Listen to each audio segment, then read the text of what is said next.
तुमच्या पण केसामध्ये डॅन्ड्रफ आहे का? चला तर मग आज मी अशी एक घरगुती ट्रिक सांगणार आहे, त्यामुळे तुमच्या केसातला पूर्ण असा डॅन्ड्रफ जाईल।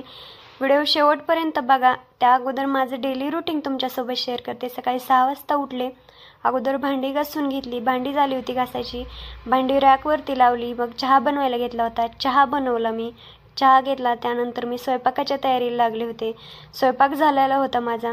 आणि आता मी तुम्हाला सांगणार आहे केसातला डॅन्ड्रफ कसा जाईल। त्यासाठी आपल्याला 2 वस्तू लागणार आहेत आणि त्या 2 वस्तू आहेत, एक तर कोकोनट ऑइल आणि दुसरं देवासाठी आपण यूज करतो तो कपूर लागणार आहे। एक वाटी घ्या, वाटीमध्ये तुमच्या केसाच्या अकॉर्डिंग तुम्हाला लागेल तेवढाच तुम्ही कपूर घ्या। एक ग्लास घेऊन त्या ग्लासने मॅश करून घ्या, ते असं मॅश झालेलं पाहिजे।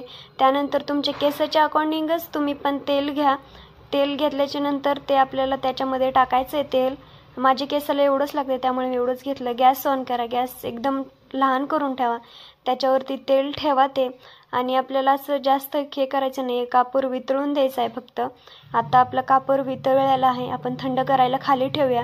थंड झालेलं आहे तेल आपलं आणि त्यात केसांवरती लावायचे। आपल्याला केसाच्या बुडावरतीच तेल लावायचं आहे, लेंथवरती केसांना तेल लावायचं नाही आहे। आता आपलं तेल लावून झालेलं होतं, हे बघा झालंय आता तेल लावायचं माझं, आणि छान अशी हलक्या हलक्या हाताने केसाची मालिश करून घ्यायची। आणि दुसऱ्या दिवशी सकाळी केस वॉश करायची, छान वॉश करायची, कारण केसाच्या आपल्या वास पण येऊ शकतो कपूरचा, त्यामुळे अगदी व्यवस्थित वॉश करा। आणि मी उद्याच्या व्हिडिओमध्ये सांगेल की माझ्या केसांची एवढी का लेंथ वाढलेली आहे आणि मी काय यूज करते, तुम्ही नक्की बघा। चला भेट